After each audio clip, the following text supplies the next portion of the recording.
Understanding cyber attacker motivations to best apply controls. Implementing a risk-based security program and appropriate controls against adaptive cyber threat actors can be a complex task for many organizations. With an understanding of the basic motivations that drive cyber attacks, organizations can better identify where their own assets may be at risk and thereby more efficiently and effectively address identified risks. This video will discuss the Rational Actor Model, RAM, as well as the 7 primary intrinsic and extrinsic motivations for cyber attackers. Deterrence and security theory fundamentally rely upon the premise that people are rational actors.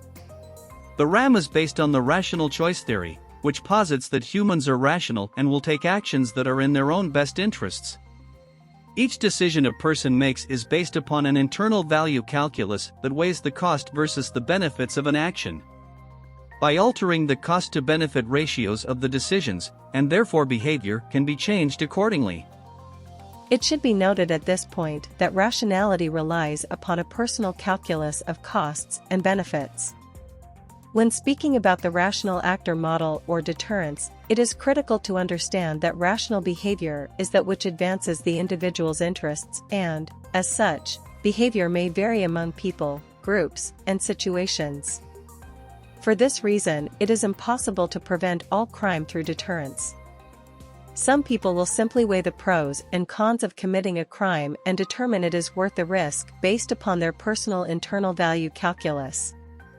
While some criminologists dispute RAM in favor of other models, anecdotally it is difficult to argue with the value of the model. It is arguable that even terrorists employ a RAM model, and often select targets where there is fairly good certainty of success.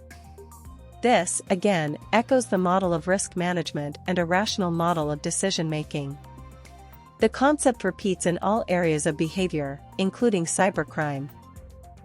In understanding RAM, it is important to explore human motivation. In short, there are 2 types of motivations that drive human behavior: intrinsic and extrinsic motivation. Intrinsic motivations are those that are driven by internal rewards. It includes motivations that are satisfying to the individual. Eating, climbing a mountain, and watching a great movie are all examples of intrinsically motivated actions. Extrinsic motivations, by contrast, are those behaviors that result in external rewards. Working for a wage, playing the lottery, and crime can all be examples of extrinsically motivated behavior. No doubt at this point viewers have identified that actions can be both intrinsically and extrinsically motivated. With an understanding of the rational actor and motivation theory, it is now possible to discuss the motivations of cyber attacks. It should be noted that the term crime is not used as it is a legal term, and an attack may or may not be considered a crime. As such, a more generic term of attack is used.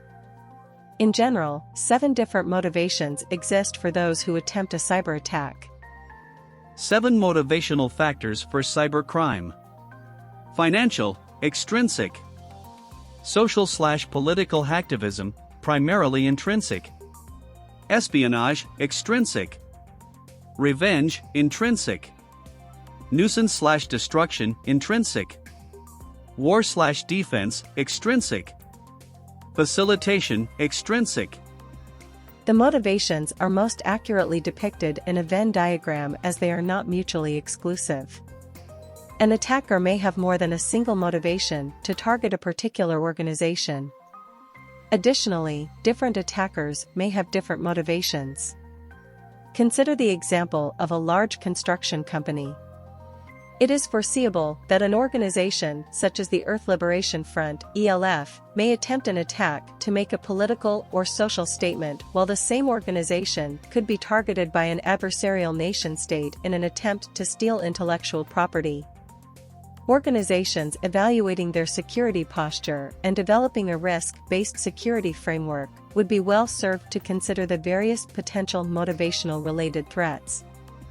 The practical relationship between security, risk, and decision-making is well articulated by the U.S. Department of Homeland Security, as it is described as an approach for making security decisions.